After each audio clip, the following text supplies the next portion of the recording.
RSP does give you is one of the Alan best Smith. interest rates available on a variable or fixed term plan. Come see us about yours. A safe, secure option that lets you sleep at night. Woodward's Food Floor is the only place that gives you this kind of choice. First, there's one of the biggest selection of name brands that you trust for quality and flavor. Then there's Woodward's own brands. They're made up to a quality, not down to a price, but great value. And when economy is the most important buying decision, there's unbranded products, low-priced every day. Remember, for a great choice and good, honest value. Woodward's has it all. We're coming through for you.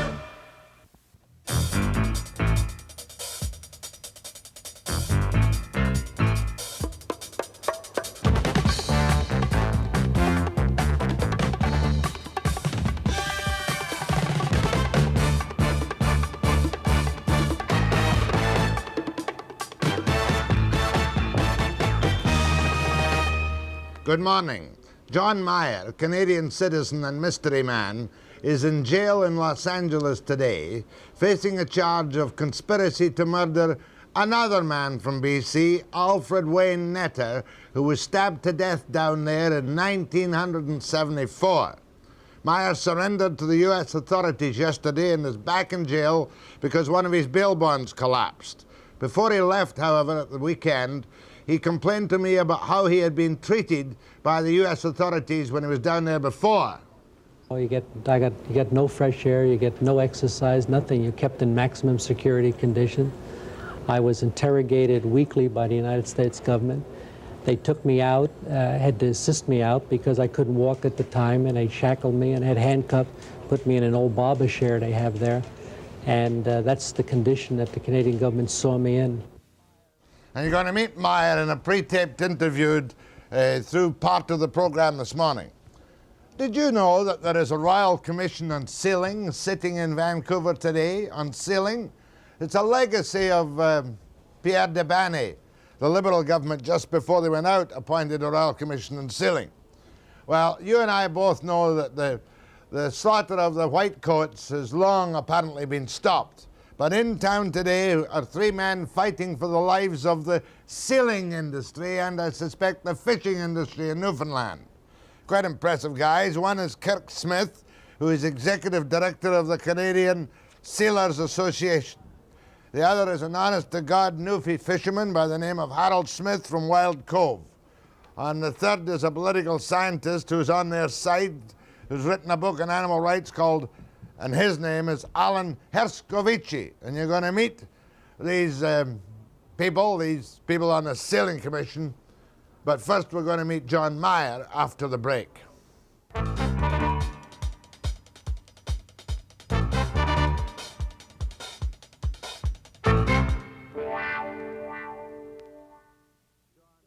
Who is John Meier?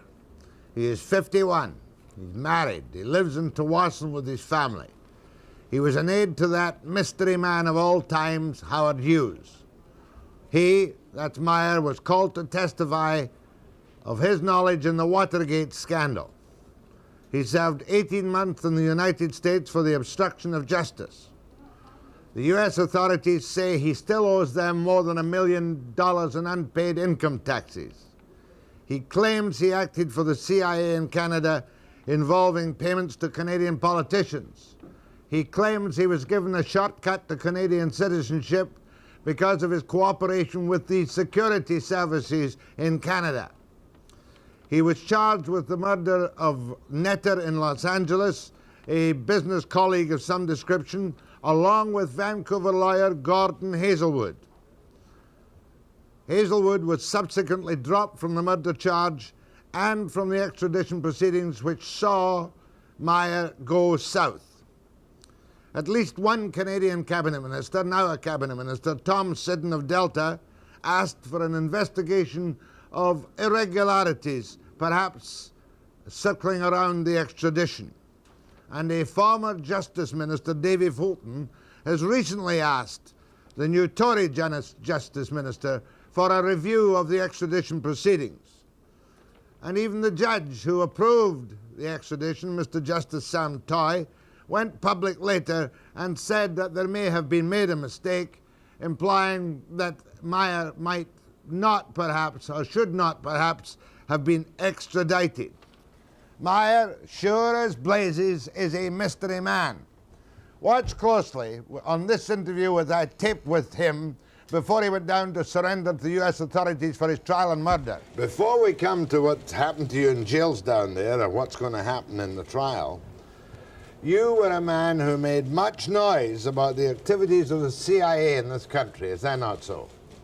Yes, quite a few years ago. What did you tell me in 1974 about the activities of the CIA? Well, in '74, as you know, I was interviewed on your show the day that Richard Nixon resigned. And I told you at that time a lot of things pertaining to the Central Intelligence Agency that are just coming out now in the past few years. And I told you at that time how they were operating illegally out of Canada. And I also informed the Canadian government. And like I said, most of it has come out now and been confirmed during the past few years. The way you got your Canadian citizenship was, to say the least, unusual, was it not? Yes, it was. How did you get it? First of all, you were a man who was allegedly a fugitive from the United States when you came here in 1972.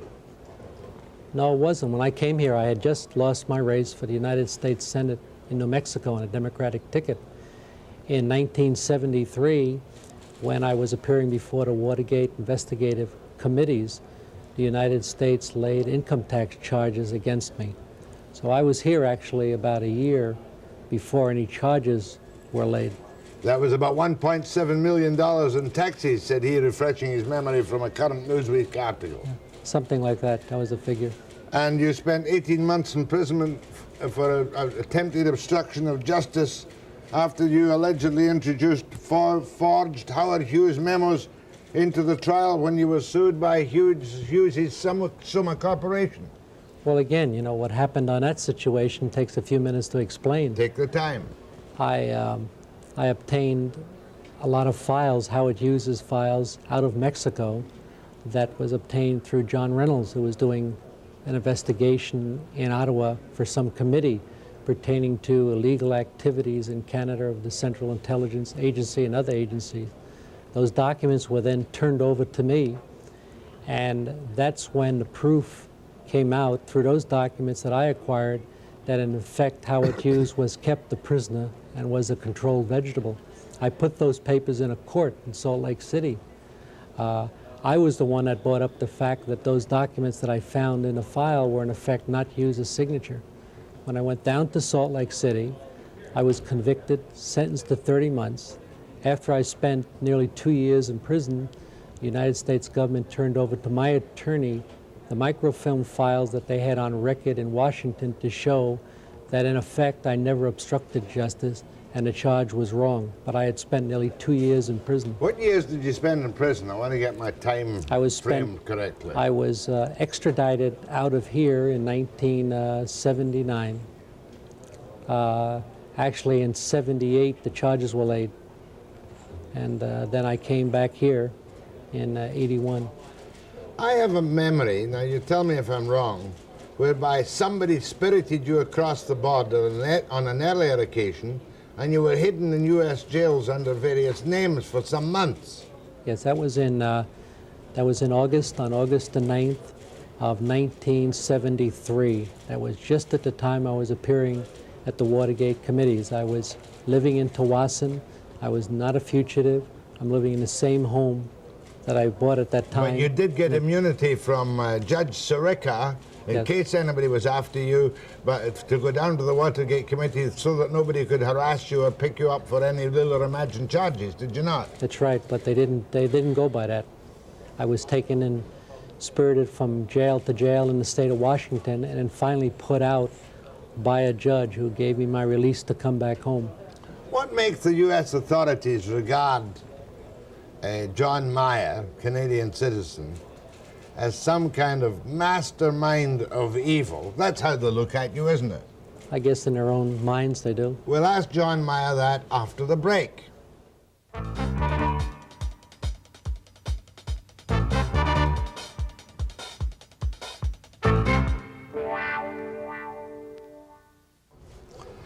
John Meier, what were your activities? Do you reckon you've been framed on a number of affairs by the United States authorities? On a number of occasions. Number of occasions. What did you do that caused them to have such a hate against you? Well, it covers two areas. One is the fact that I know too much about a lot of illegal activities that were done in the United States by the Central Intelligence Agency while I was with Mr. Howard Hughes and later on. And second is that I exposed a lot during the past 10 years that upset the agency. But as you know, I did a lot of it after becoming a Canadian citizen, and in effect thought that I was being protected here in Canada and was assured by the Canadian government that I was. And you were not protected here in Canada, were you? In other words, you lost the case for extradition, even though the judge had later said, as I pointed out, that his decision may have been wrong in law, correct? That's right. You feel the Canadian government has badly let you down?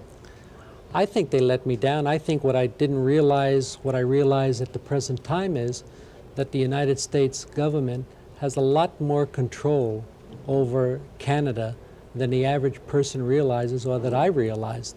They can do almost anything they want to. They told me they would get me out. They told me it didn't matter that I felt protected by the Canadian government, but they would lock me up and throw the key away. And in effect, I've had 10 years now of harassment, my wife and my family, and it proved correct what they said.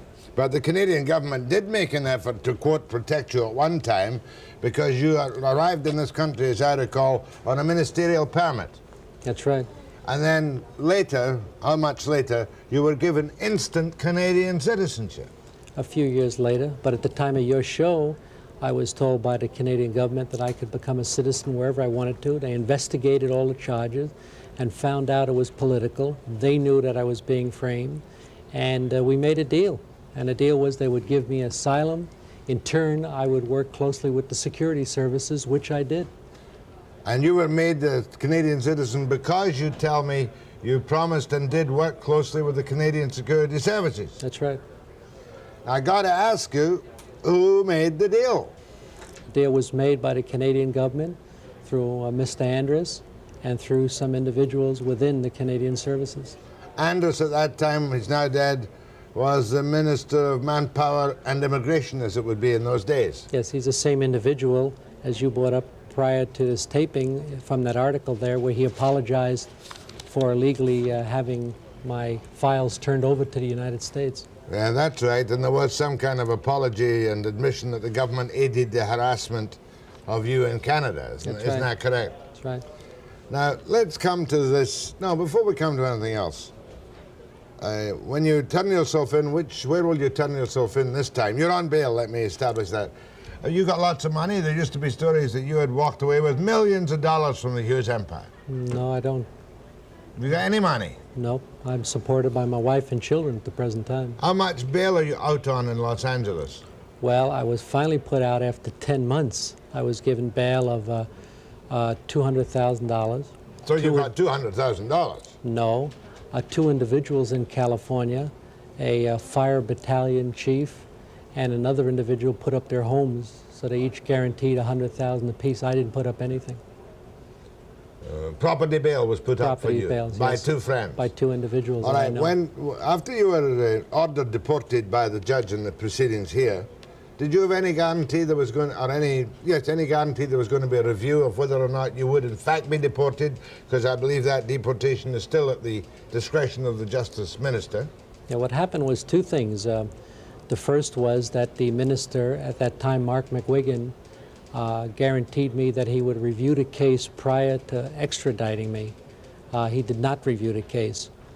When I was sent down there, the Canadian government had told me that I would be out on bail because it was December the 22nd of 1983, and that prior to Christmas I would be out on bail, and they had a guarantee from the United States government and the state of California.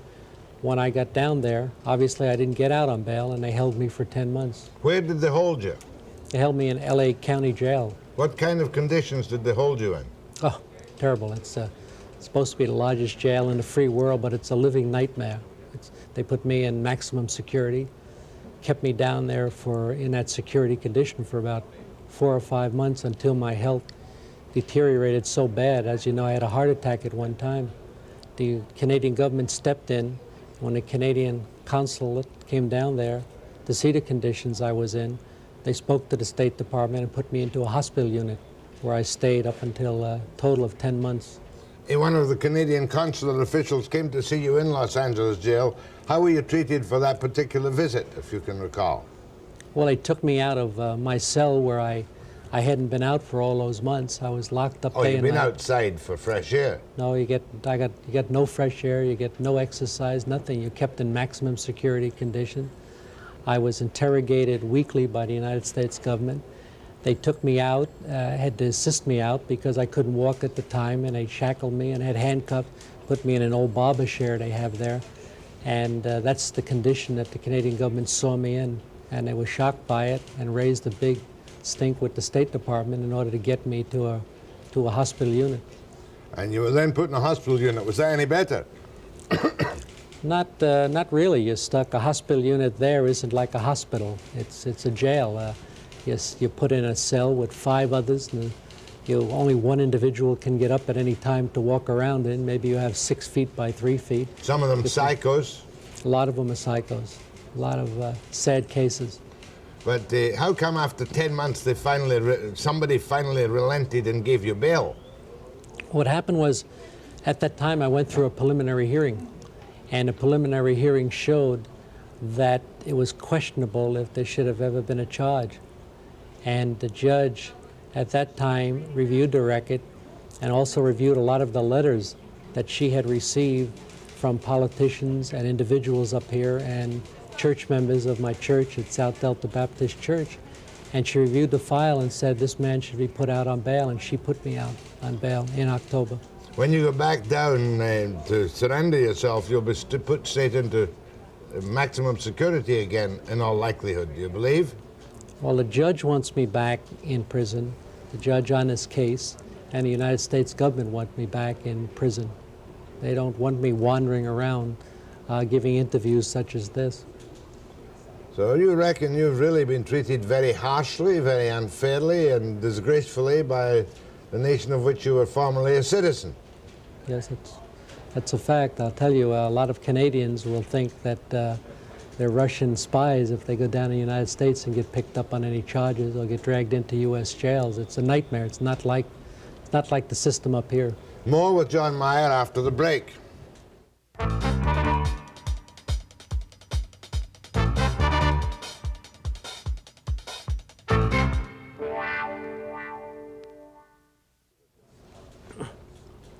Back with John Meier again.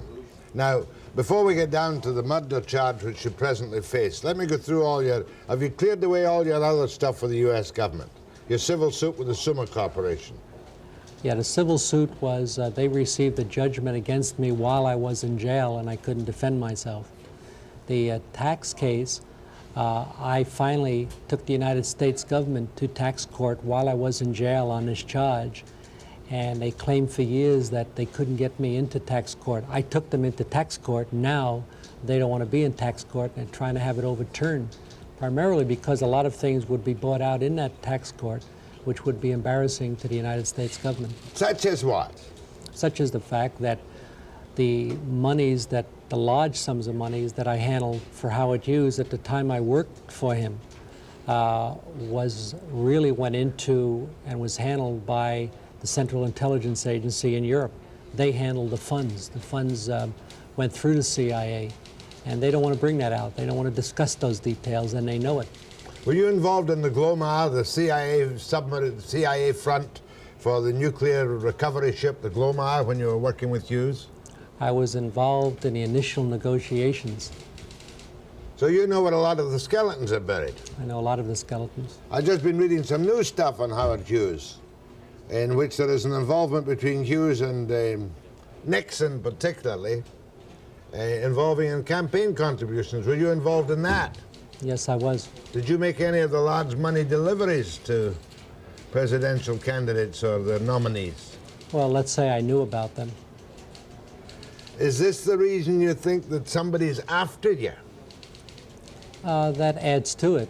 That adds to it, and as you know by reading Ehrlichman's book, that Nixon and his cohorts primarily blame me for them being involved in the Watergate scandal. One of your friends, a fellow called Noah Dietrich, one-time chief aide to Howard Hughes, Yes. he said that Hughes processed about $400,000 a year through the Hughes Tool Company in Canada to pay off, would that be Canadian politicians or American politicians? It'd be American politicians. Both. They paid off American politicians. The Canadian politicians that they paid off was under the direction of the Central Intelligence Agency. Would you know these names? I recall some of them, yes. Why would you not have given these names? Don't suggest you give them in public because it's your unsubstantiated word. Why would you not have given these names to the Canadian government, who might then have been more encouraged not to deport you on the Justice Minister's discretion? Well, there's two parts to that question. One is that I gave a lot of this information to the Canadian government. You have given it. I gave a lot of this information to the Canadian government prior to my getting my Canadian citizenship. That was one of the reasons that I was giving my Canadian citizenship. Including the names of Canadian politicians who might have benefited from contributions? That's right. You gave those names? That's right. And we've heard no more about it, have we? No. And as you know, prior to my extradition here, I did try to get the Justice Committee to investigate the fact that I should not be extradited because I'm being punished not for a crime. I'm being punished for political reasons, and I have been for the past 5-6 years in the United States. You reckon you're being punished by the U.S. influences for your involvement with Hughes and his finagling, right? Partly involved. I knew a lot about it. I exposed a lot of it. I know a lot of But before you things that exposed it, you were involved in it to some extent. I was close to it. I tried to expose it while I was there. That was my big problem. In the hierarchy, where would you be, say, between Mayhew, it's M-A-H-E-U, he was one of the top guys, wasn't he? Mayhew and Dietrich. How far down the hierarchy were you below them? Well, I was separate. You see, Noah Dietrich, he had left. He had left in the 50s. Bob Mayhew is chief of Nevada operations. I handle a lot of activities for Howard Hughes personally, such as fighting the Atomic Energy Commission. I was the liaison between presidents and senators, and I handle a lot of his overseas financing. I mean, we had separate positions, really. Were you involved at all when he brought O'Brien, the chairman of the Democratic National Congress, tried to bring O'Brien under his tutelage when Hughes did? Yes, in fact, the reason that he acquired O'Brien was that Larry O'Brien had a staff, and those staff members I hired to do research on the Atomic Energy Commission in the state of Nevada. I'm distracted a little bit by this, but I got to ask you, is it correct as I now read that Hughes had an absolute phobia about the nuclear tests taking place in Nevada and wanted them stopped at all costs? Yes, he had a phobia, but you have to remember he had a phobia only because he lived in the state of Nevada. If he lived in the state of California, he wouldn't be worried about the testing. No, but you were employed at that time, too, to lobby against any further testing above ground or underground in the state of Nevada. Yes, I did it primarily because I was known as the only liberal in the organization. I did it because I do not believe in underground testing. I did not believe in what the Atomic Energy Commission was doing. Hughes did it for other reasons. Mm-hmm. Now we'll come to the current murder charge faced by John Meier in California very shortly after the break.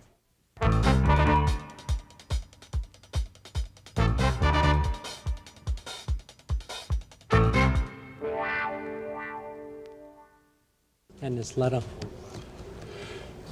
When were you ordered extradited? When were you actually extradited to face the charge of conspiracy to murder and murder, first degree, this unfortunate fellow Alfred Wayne Netter?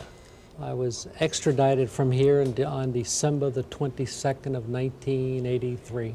This was a murder. There's no doubt that Alfred Wayne Netter was murdered, is there?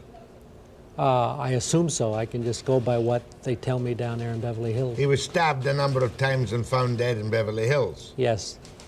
Now, Alfred Wayne Netter had been president of a firm called TransCanada, what was it called? TCV. TransCanada Video. TransCanada Video. Were you in business with Netter? No, I knew Alfred Netter. And Alfred Netta, the company of TCV, had given me a consultant contract at one time to try to locate motion pictures for them in California through some of the connections I had. In California. And Netta was insured for $400,000. Was that double indemnity? I don't know because I was never involved in the insurance. But he was insured for $400,000. That's what they said, yes. And that insurance was an insurance against a loan which had been raised for TCV, correct? That's right. Had you raised the loan? No, I didn't. You had been involved in it? No, I didn't. You knew something about it? Oh, I knew something about it, yes. So therefore, with Netta was killed, $400,000 became available on payment by London Life to somebody. Who got that $400,000? Don't know. I don't know. All I know is that the money was apparently handled by the chief witness against me in this case, a fella out of England called Robertson. Robertson. I remember a former British newspaper man called Robertson, who was the principal witness against you, I believe, at the hearings in the United States and here too. Well, here it was interesting. You see, here he didn't appear. We tried to get him to appear here, but under the extradition treaty with the United States, you do not have to have, the witness doesn't have to make a personal appearance. All he signed was an affidavit to that effect. And we tried to get him here, but we couldn't. We couldn't force him here. I think a lot of people would be interested in a simple narrative of what was what is allegedly your involvement in the crime. Where were you on the night that Netta was killed? I was up in Calgary, Alberta. What is the allegation against you on which the whole murder charge seems to revolve? Well, the allegation is that I conspired with two individuals, an attorney up here who was dropped from the case, and a murderer in California who was dropped from the case. I'm in this case by myself, so now they have unknown conspirators. They did this after I was sent down to California. They changed the case entirely. The charge was I was in Calgary. This fellow Robertson was in a hotel room with me, and a phone rang. He recognized my wife's voice. He then handed me the phone. I then got off the phone and said, "Guess what? Alfred Netta is dead." That was 3 hours before the body was found. The problem with that is that after I got to the state of California, Robbie Robertson now admitted on the witness stand that he was in the state of California at the time of the murder and didn't come up until the next day. So the case is falling apart for the prosecution, but they have too much at stake to drop it. Originally, therefore, the allegation of the timing was that Robertson was there when you got a phone call from your wife in which you were allegedly informed that Netta was dead 3 hours before the police found the body. That's right. And now the state's case admits that Robertson was not there until the day after the body was found. Well, you see, the way they've confused the issue was when Robertson, who had to take the witness stand in my preliminary hearing, was asked by my attorney where he was, he hesitated.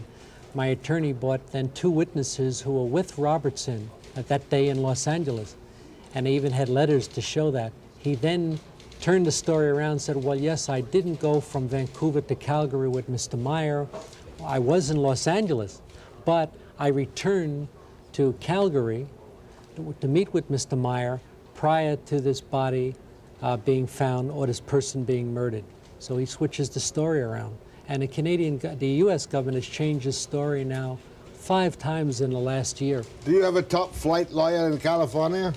No, I don't. I had a lawyer who was disbarred recently on a charge that goes back to 1974 that has no relationship to myself.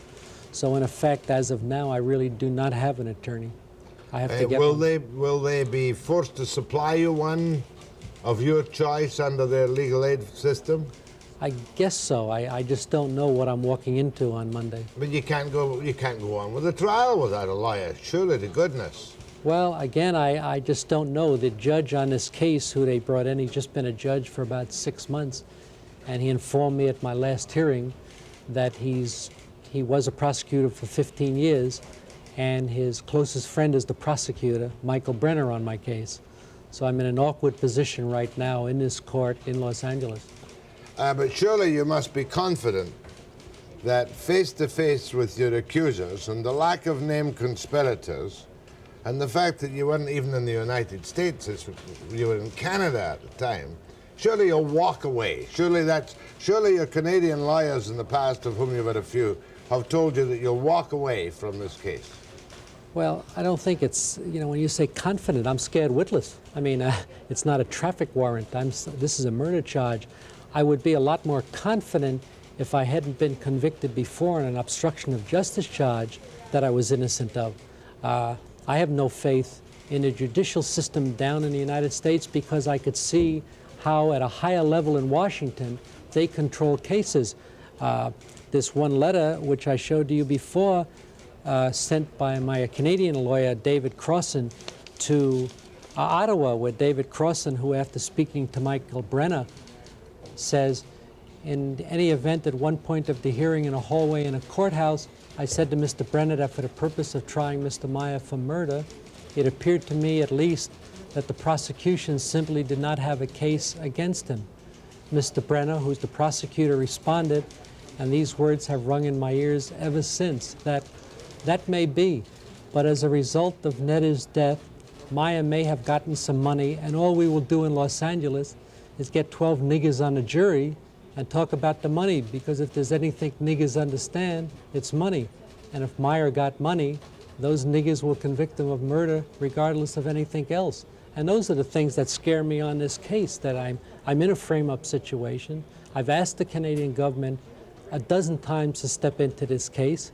A lot of people are afraid of the case because they know that I've been framed. I have two governments, Canada and the United States, who are nervous about this case. But when you're sitting there in Los Angeles, you're not in the greatest physical health, you don't have all the financing in the world, and you're facing first-degree murder conspiracy, you get nervous.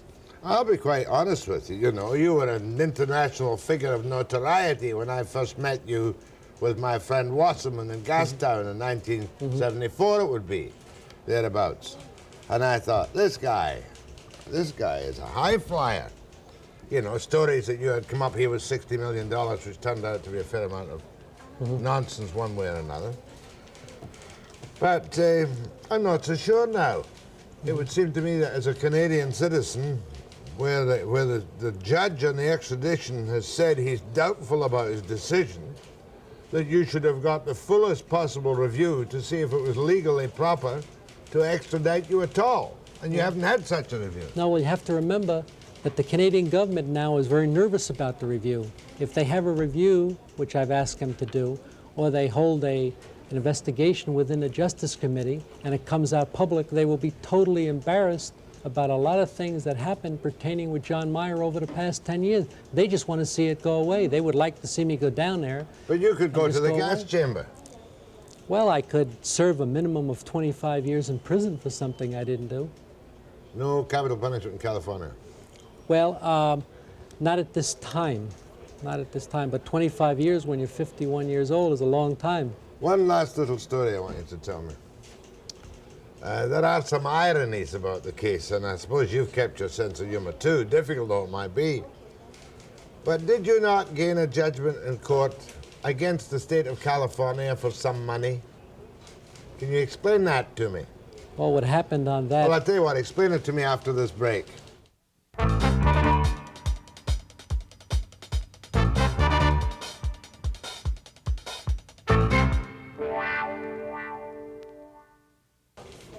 I was just leafing through some of John Meier's court documents, and I see an order here from the Supreme Court Registrar of British Columbia, such and such a date, January 18, 1983.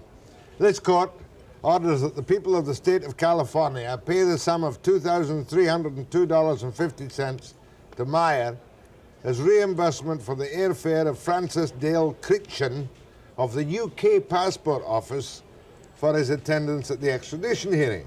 What's this? Oh. $2,300 from the state of California to you. What happened on it, as you see, it was given, Judge Toy gave the order. What happened was that the prosecution and the state of California said that John Meier had falsified a passport application for a passport in England, and there were charges against me. I denied it, and I then said to the judge that I would be willing to pay for a government official to fly here from England with this application, and that if it's proven that I didn't do it, and I can prove it, that I want the money back. The judge then did that. The prosecutor up here, Mr. Bill Halpern, thought it was terrific, and they brought this gentleman over here, and then the handwriting experts here in Canada proved that the handwriting was not mine, but was the handwriting of the chief witness against me, which stunned me because I didn't know that. All I know is I did not do the passport application. And Judge Toy was so upset about it, he gave me a judgment. But the state of California didn't get a chance to pay that judgment because Ottawa stepped in so fast and the Canadian government paid it. And the reason for that was I would have had a good case in the state of California trying to get this judgment, but Ottawa paid that within a week. $2,302.50. Yes. They paid it to you. Yes. Well, how's your heart condition now?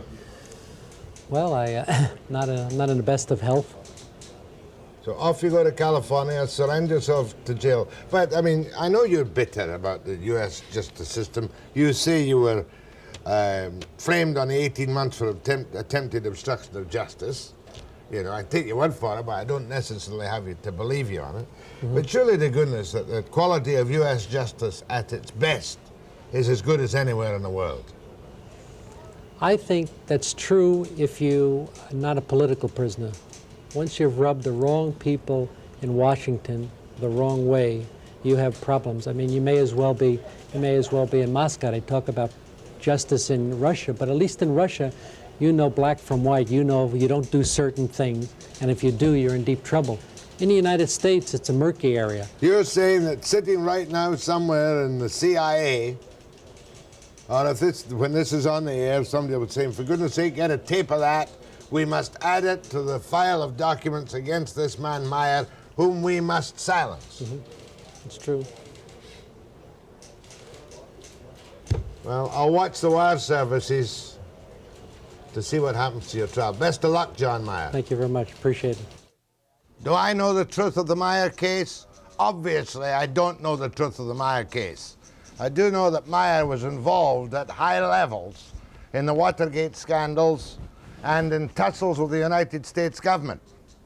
At one time, in the last 10 or 12 years, I said to Meier, because reporters deal with people like Meier on an off-the-air basis, and I'm not breaking any confidences, I said, you give me an affidavit naming the politicians that you claim were involved in the receipt of money from the CIA. You give me an affidavit and some substantiation for that, and I'll make sure it gets to the right quarters. And with the public knowledge of such an affidavit, there certainly would have been, if such an affidavit were possible, greater interest in the outcome of the trial. Because one thing Canadians are and should be very sensitive about is any involvement by foreign agencies in this country for whatever purpose, but most of all for alleged implications of money going to Canadian politicians for what reasons I do not know. Meier has a temporary lawyer to whom I was speaking in Los Angeles this morning, who says his only duty at the moment is to make sure that if possible, Meier gets bail and gets for the trial proper representation. We shall keep in touch with the Meier case.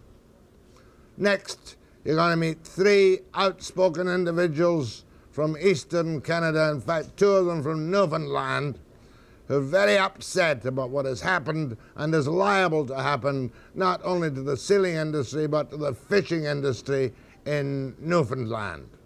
After the break.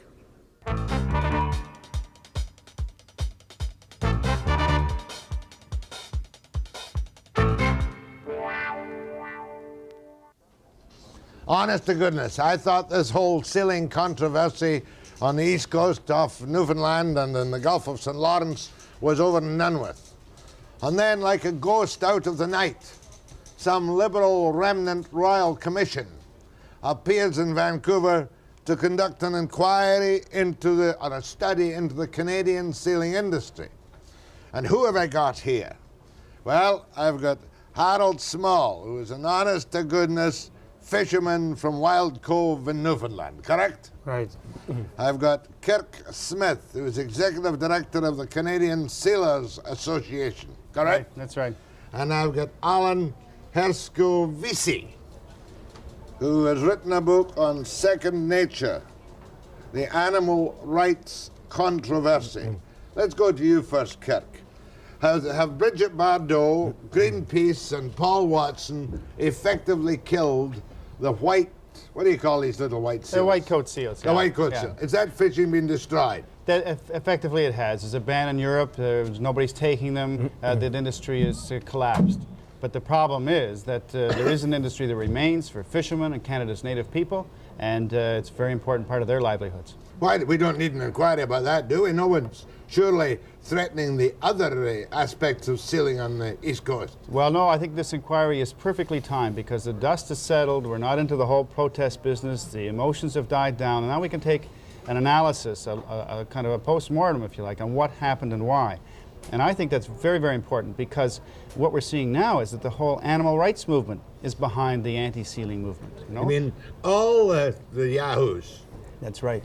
You know, what we're seeing now wasn't just the white coat seals, wasn't just the baby seals. It's all seals, it's all trapping, it's all animals.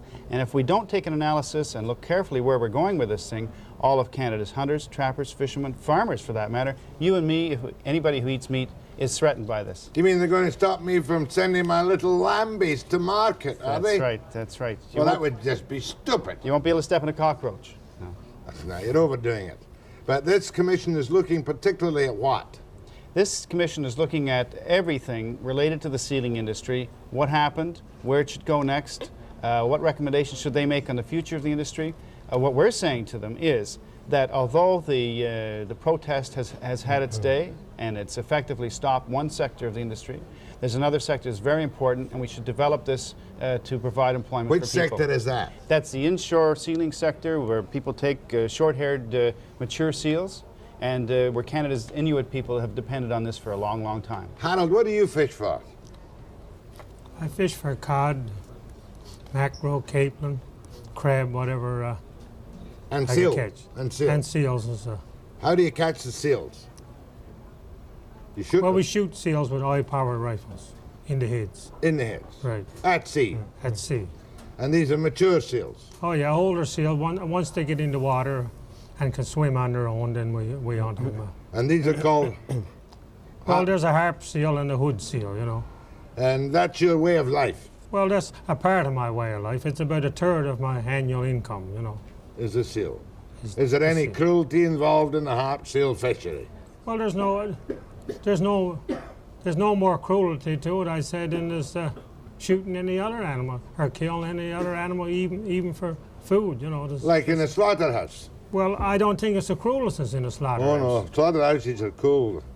They're cruel. Now, let's bring in Mr. Herscovici, the animal rights. Are you testifying at this commission? I testified yesterday. What's your testimony in succinctly, briefly, but outspokenly? I came to Vancouver because Vancouver has really in Canada been the center of the protest movement against sealing. And it's interesting, here people are saying, well, it's a dead issue now, what are we even talking about it for? The point is, it's not a dead issue. I was in Montreal 10 days ago where the Inuit were testifying. Right now is when the suffering is happening, and the rest of us are turning our back and saying, well, that's over with, let's move on to something else. They were testifying how there's a sense of despair in the northern communities, the Inuit communities. The will to live is gone. The money they were getting from seal skins was for their subsistence hunt, and that has been now wiped out. And now Europeans are preparing, and the animal rights organizers are preparing, for a ban on all furs into Europe, just like the ban on seals. That'll affect up to 100,000 Canadian trappers. And then, of course, as they've been mentioning, animal rights movement is also especially against animal experimentation, against raising of animals for food. Far more animals are used for that than are used in sealing or hunting. But I don't think people will go along with that. People will draw the line there. But if we don't accept that, then it's been a gross injustice done on these kind of people. You're suggesting to me, do the terms of reference of this Royal Commission include the fur industry as They such? do. The Not terms, not the land-based fur industry. the terms of the commission have intentionally, I think, been drawn very broadly. The broader implications, because you can't understand what happened in sealing without understanding animal rights. And I think it's also very Canadian, because I think the Canadians, we retained a very colonial mentality. People in Europe or the South say, what you're doing is wrong, and we all tend to say, yeah, that's true, I guess there must be something wrong with it. And I think Canadians better start to understand what's happened. Well, surely Bridget Bardot and company, Paul Watson and Bridget, and is Greenpeace still alive, or did that collapse? It's still alive. They're It's still kicking. Still alive they're and still green. kicking at it. Yeah. Well, Greenpeace just launched a major anti-fur campaign in England for a fur-free Britain, to shame the fur wearers off the streets. And Canadian furs are exported to England, among other countries. Europe is one of our major export countries. But as far as you're concerned, were you ever in the white coat sealing business, Harold? No, never. The inshore landsman hunters mostly for beater seals and holder seal once they get in the water and come back the next year. How much would you make a year, if you don't mind telling me, on your fishing occupation? Well, around $160,000 gross for the boat. And in 1981, we had $80,000 worth of seal skins we sold gross for the boat. And 1982, we had around $63,000 worth of seals. So That's that for the means- boat and all its crew. That's Right. divvied up between Right. you. So we got that in about 6 weeks of a seal hunt, you know. So it's a good, substantial industry for you. Real good dollar. It helps us when we start off fishing in the spring. We got some dollars to start off with, you know. Right, there's no threat against the normal fishing activity on the coast. If there were, they'll soon be trying to stop the salmon kill here, because, you know, salmon are killed very cruelly. Yes. Yeah. Some people hit them over the head with a club, you know. This is it. You know, where do you draw the line? It started with whales, it went on to seals, and I'm what all point do for you saving stop? the whales. I'm all for saving the whales, yeah. aren't you? For saving the whales? Well, there's different kinds of whales. Some of them have high intelligence, some don't. I mean, I think we need to look at what is effective resource management here. You know, the seals are now proliferating to the point where Harold will find them in his nets, all the fishermen on the coast find them in the nets. We had testimony yesterday at the Royal Commission, people asking for a seal cull here on the west coast. Because with the Marine Mammal Protection Act of the United States, there's all kinds of sea lions out there, all kinds of marine mammals. What are they doing? They're taking fish away from fishermen. They're getting in the nets. They're a real bother. You know, we have to learn to manage these resources wisely. Well, the So white... Jack, this is the kind of seals that we hunt. You know, this is a seal skin vest. You know, we don't hunt white coat baby seals. It's a good-looking vest, too, isn't it? Nice. A nice vest. But there's no threat to the armor, cape, cod, turbot, crab fishery of any kind yet. Oh, well, that's under dispute, you know. We know that these mammals eat 1.5 tons of fish protein per year. We know that the present harp seal population off the Atlantic coast consumes more fish, this is amazing but it's true, more fish than are fished by all European countries combined off our coasts. Now, where do these fish come from? I mean, scientists are not going to say that these fish come out of Harold's nets, but we know that they're out there competing with man for fish. And the point we tried to make yesterday in our presentation to the Royal Commission is, look, we care about the ecology, we care about the environment. You'll never find people who are more sensitive to nature and have greater respect for animals than the people who depend on them for a living. But for crying out loud, man is part of the ecology too, no? And Harold deserves to be part of that ecology and earn his livelihood with dignity. Oh, you don't have to sell me on that particular case. I'm an old reactionary like yourself. Now, animal rights, convince me there is a... I'll take a break. We'll come back.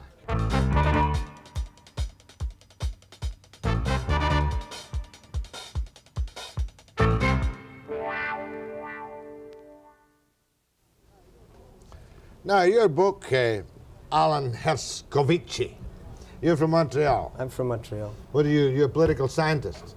And a writer and a journalist. Okie dokie. Animal rights. I'm not aware of any animal rights controversy except for the fact that everybody was put off the seal killed by the television, some of it faked, some of it real, about brutality to the little pups. What's the animal rights controversy in this?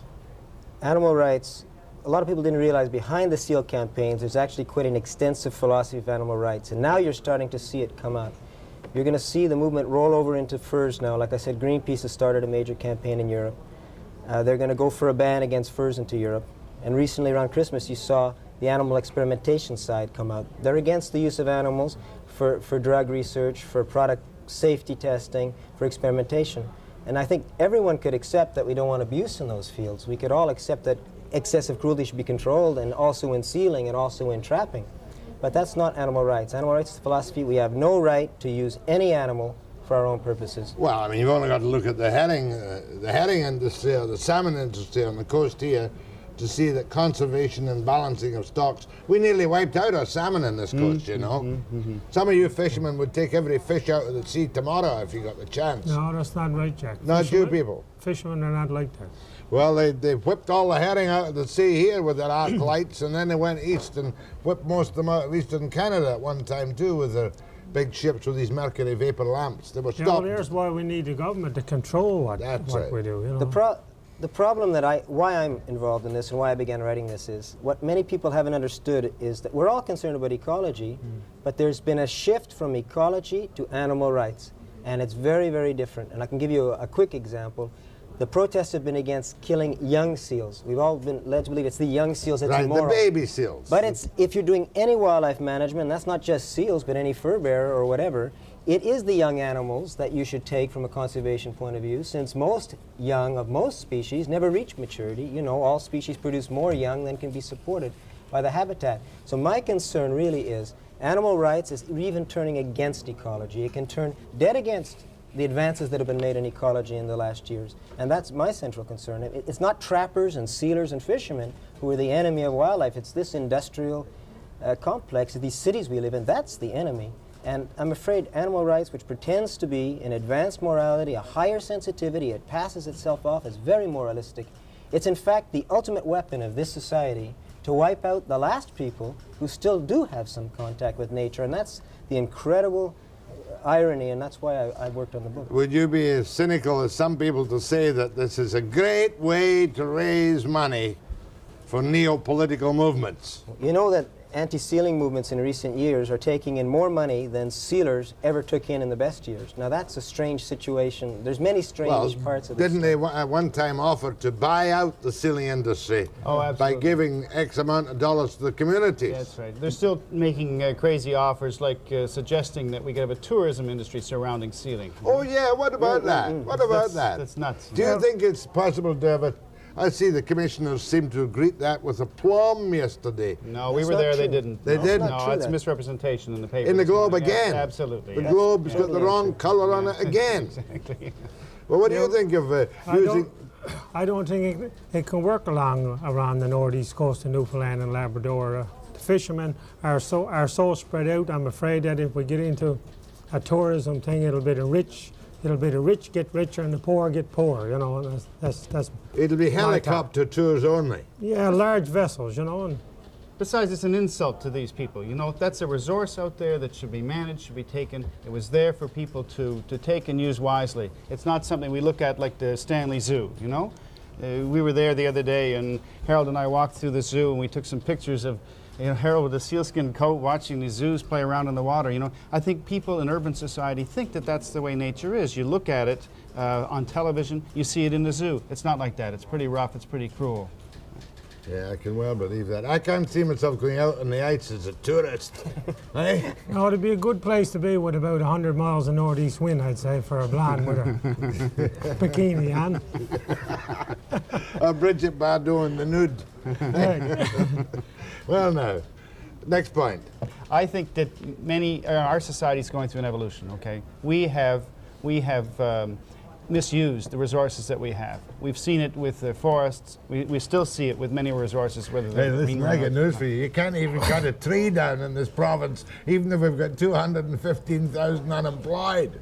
Because apparently you hurt the tree when you cut it down, too. Oh, I see. The trees have feelings now. Have you come across, you know, we are really in the grip of the ecologists. I thought it might disappear a bit with a downturn in the economy, but no. Well, you know, there's another problem, too. You see it here in the Globe story that picked it up again. The sealers testified yesterday at the commission. I was talking about the implications of the animal rights movement. There were several other people speaking. One of the Globe picked up was Paul Watson. They've done it again. You know how the bias of the media with our short clips we have to use and the quick image, so if you break into something, if you break something, if you spray the seals, unfortunately our media is loaded like that it gets picked up. But wildlife management is sort of boring. Most people don't want to hear about The it. reason the guy from the Globe picked up the Paul Watson story yesterday, because there's a beautiful quote here. Watson said as he lay on the deck of a Coast Guard vessel in 79, handcuffed and soaked in ice water, all around me I could hear the seals being slaughtered as the boots of Canadian policemen explored. It's wonderful stuff. And meanwhile, this is the cover-up for what's going on back out Jack, there. I'd like to explain to you what happened there with Paul Watson at the time. Well, he handcuffed himself to a wire that was dragging in seals. The ship was loading their seals. He goes along and handcuffs himself onto the wire strap, and he got hauled aboard the ship. You know, that's what happened to He Watson. did it to himself. He done it to himself just to make news media things, you know. You know, think, and And the see, pub- they're giving him his boat back. Oh yeah, they should never give him back his boat. And, you know, the public has believed this stuff, and so have sealers, actually, and so have the media believed their own hype. What we did, starting last year, we bit the bullet and we said, look, we must understand exactly what Canadians think of all this with 10 years of controversy. So we did a national study, you know, asking people, it was a random survey of 800 homes across Canada. And we asked them, what do you think of the sealing industry? What do you think of culling wildlife? You know, what do you think of people trying to make a living off this? And you know, Canadians support it.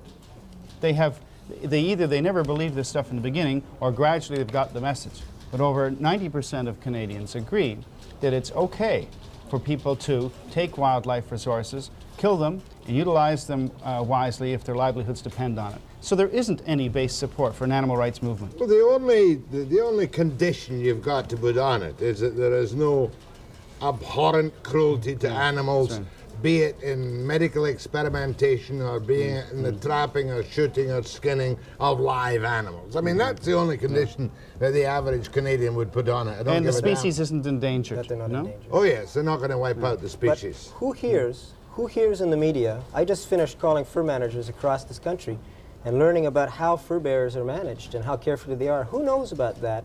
Who knows that they monitor the age-sex ratio in trapping and they find out when too many breeding females are being taken, and then they cut back the season so that they're sure to get the younger males that don't affect the stock. And who knows the research that's being done in this country, that Canada is the world leader in humane trap research. You know, and who knows, how many Canadians even know now that the seals are not endangered in the least? How many really Is it understand agreed that? now that no seals International- are endangered? no? International That bodies. is absolutely undisputable, undeniable fact, and yet only 14% of Canadians, after all of this, are sure that seals are not endangered. In spite of that uncertainty, they agree with the seal hunt in general. You know, they would like to see the clubbing of baby, quote unquote, seals stopped, but they agree in principle with the continuation of the seal How hunt. long has your family been fishing in Newfoundland? I'd say about 100 years, Jack, all told, you know. I've been involved in the seal hunt ever since I was a boy. And I love the seals. I think it's a part of our life, eh? We don't want to harm the seals. We want to take a quota each year and keep a strong stock, so after I'm gone down the road, there'll be seals there left. I want to get one thing clear. Is there any active campaign now to stop Harold Smith from Harold Small from Wild Cove, Newfoundland, from shooting his proper quota of mature seals? Well, what have happened, Jack? They've got into the marketplace, and somebody with a sealskin coat is scared to walk down the road, afraid someone's going to stab him in the Have you back seen the with a knife. difference? Have you seen the difference in the demand for your sealskins in recent years? Well, it's starting to increase now. This last year, it's starting to move back up again. You know. The prices at the bottom fell right down out of the market, though. It's the seals in Greenland, for instance, have not been able to be sold in Europe. And all the Inuit in Greenland are hurting very much. The government there is subsidizing the sealing industry to a great extent to keep it alive. What's happened is that the sealskin, which is most noticeable as sealskin, the market has been damaged for it too. How Hurting the much in the fishermen. way of subsidy does the current Canadian sealing industry get from the government? Zero. Zero. Yes.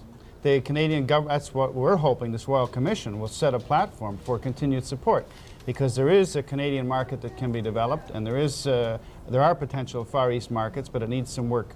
And we're hoping the Commission will clear the air so we can get on with the job and do that. I like your political thesis that there's room for animal rights within conservation, ecology, and the needs of mankind. Is that it? Well, that's it, but a central point, too, we should understand. Animal rights says we have no right to kill any animal. That's nonsense. And I think that's an stupid. empty concept. Nobody's saying that down there. That's exactly what they're saying. Not in the commission. That is exactly what they're saying. And this, we we're talking about conservation here, and we all understand each other. Nobody Most has any Canadians right agree. to kill any animal. The central argument of, and that's what people are going to begin to understand. That's at the bottom. No right to kill any animal. And what I think I've spent 2 years reading this stuff. There's Oxford philosophers have written books. That's the heart of this movement. But it's an empty concept. Any one of us that's living here is using resources, is using oxygen, is taking the place of something alive. You know, Albert Schweitzer, who was as concerned about animals as anyone, and said, you know, to think you cannot harm or hurt anything, that's not a solution to the problem. That's pretending there is no problem. We do use things, and the idea is to use them as well as we can. But that's what animal rights is saying. You're telling me people down there are saying that nobody has any right to That's exactly shoot what any they're animals saying. or catch any We fish? used to do that Paul in Watson barbarian said it times. yesterday. Paul Watson said it. He said- said, yeah, I'm a vegetarian, he said. Well, good bleeding luck to him. I'm not a vegetarian. No, that's right. I I was think at it's a, about time that people, you know, set up and looked at this whole issue, eh? It's not only the seals, there's going to be a lot more things. They got such a large organization built up that they're not going to stop at the seals. They're going to Yeah, but I thought they'd lost credibility anyway after all their capers. I was at an animal rights debate last week in Montreal, and one gentleman from the American Humane Society, the Humane Society of the United States, said, look, if there's anyone still living in caves and they want to keep hunting, well, that's fine. I have nothing against that. You know, this kind of insult, you want to say, look, there are many people in this country that still do hunt and trap, and they don't live in caves. They live in houses like everyone else, and they're earning an honest living the same as anyone else. We have this extraordinary situation. Okay, here we have 4 like-minded people. Harold Small from Wild Cove, Newfoundland. Kirk Smith from the Canadian Sailors Association. Yes, right. And Alan Herscovici, animal rights, the second nature man. After the break. Your calls.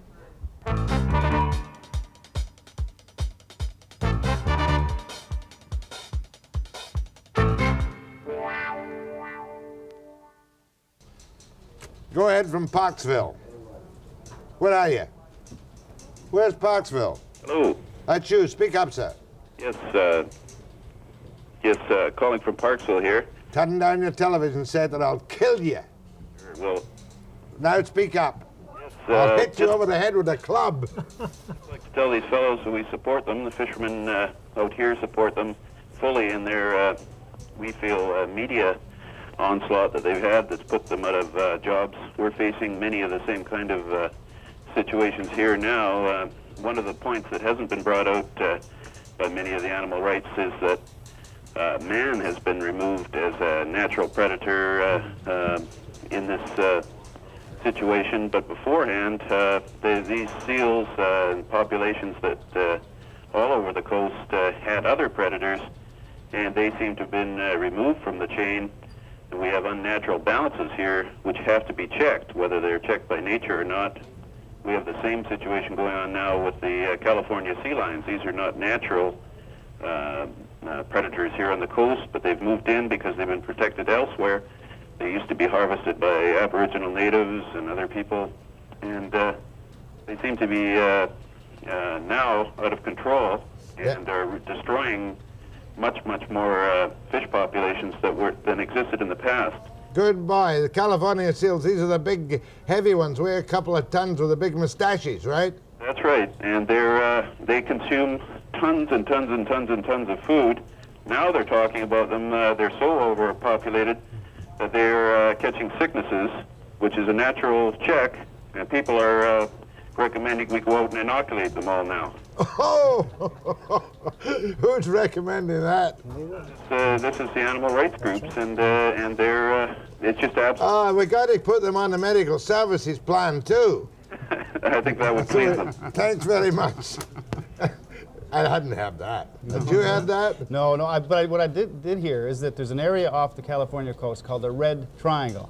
Why? Because the white sharks are out there eating up the surfers. The white sharks are there because there's all kinds of marine mammals there didn't used to be. So the surfers that are part of this animal rights movement are getting eaten up by their own their own doing. Peter Singer wants to give birth control pills to wildlife.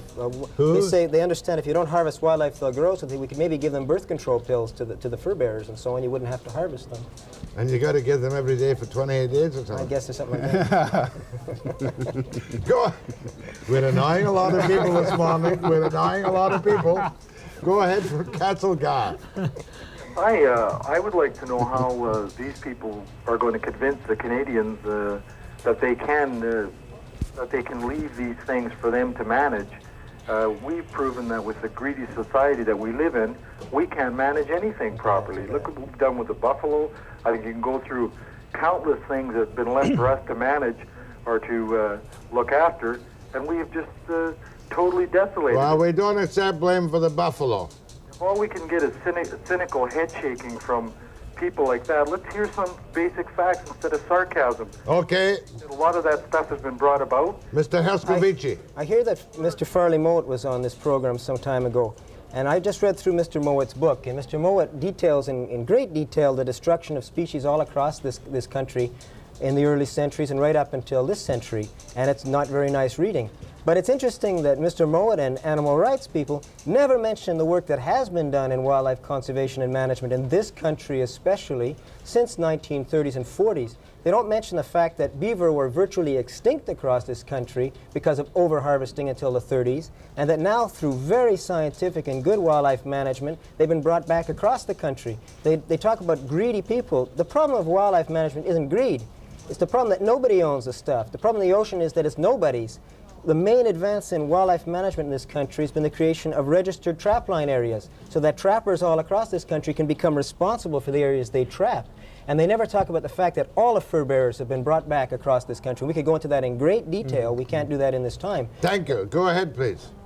Yeah, so I'd like to ask the sealer there, when he harvests seals in the sea, just how many are actually recovered? I'd say 99% of the seals are recovered. If we shoot a seal and cripple it, we stay after that seal until we retrieve it. So very little gets away, you know. There you are, sir. Go ahead, please. Jack, they're talking about taking their furs, exactly right. They are? Are they? I would have thought so. Didn't get your point. Start again. Okay, they're killing them for the fur. And the meat. Seals. And the oil. No, we're killing them for the meat as well as the fur. What happens to the meat? Well, the meat is sold in Newfoundland for local consumption. Consumption. Is that all of them? All of them?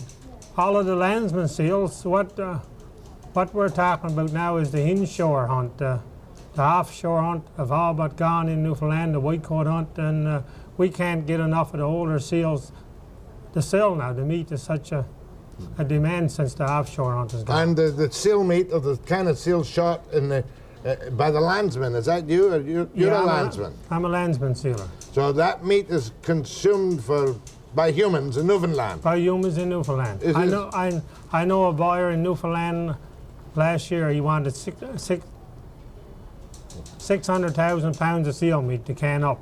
And because of the ice conditions, he didn't get it, you know. Thank you very much. Go ahead, please. Thank you. That's you. Go ahead, please. Yeah, I have a question for Al. I wondered if you'd noticed the analogy between the fact that any supposed higher morality confuses their ends.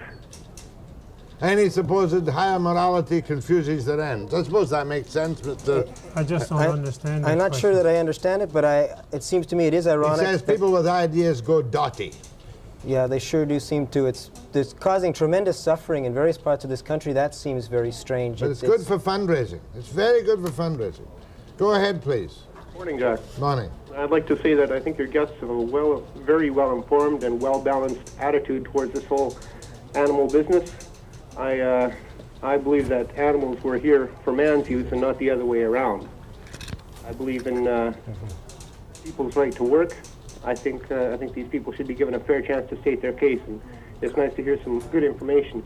I think Mr. Watson is the worst kind of a media leech we've had around in a long time. Thank you very much. Thank you very much. Well, the media loves him. The media loves Greenpeace. The media is full of very nice, sensitive young people, sometimes have been called bleeding hearts.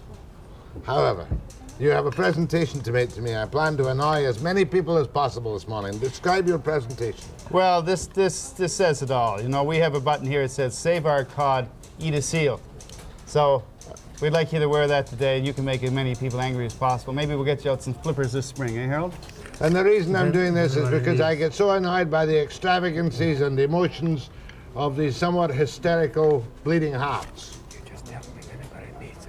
If anybody else wants a badge, they can call in. We'll supply one too. You'll supply Yes, badges. Right. I see. I may be stoned by the staff around here later. Go ahead, please.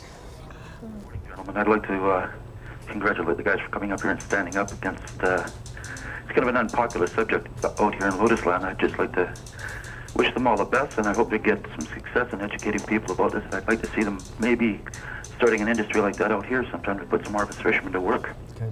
You a fisherman? Yes, sir. Work on the same boat. Thank you very much. Very happy to hear you. Yeah. Go ahead, please. Yeah, just two short points.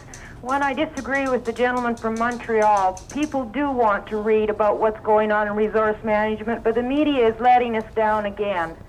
I have a friend who has is a graduate in resource management, put himself through master's degree on scholarships, and has been looking for a job for 2 years, and I can give you his name if you'd like to put him on your show.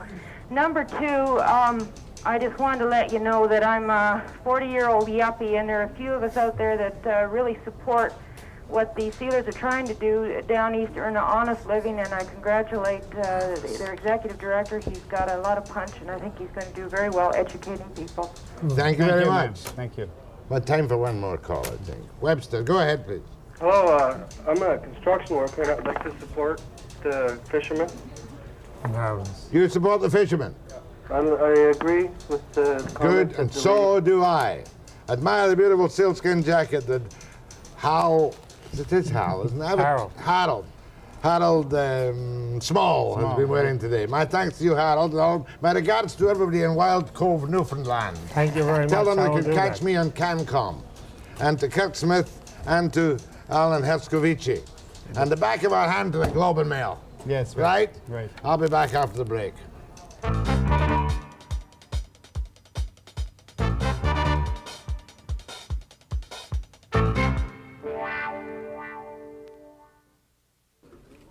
Tomorrow, by coincidence, I'm interviewing the former Director of Pollution Control for British Columbia, who is convinced that there's a form of anarchy now rampant in Canada, bound to destroy our social order. Creeping socialism and the so-called environmentalists. And Co-op Radio, a feature on Co-op Radio tomorrow morning for sure. And the time will be 9 a.m. precisely.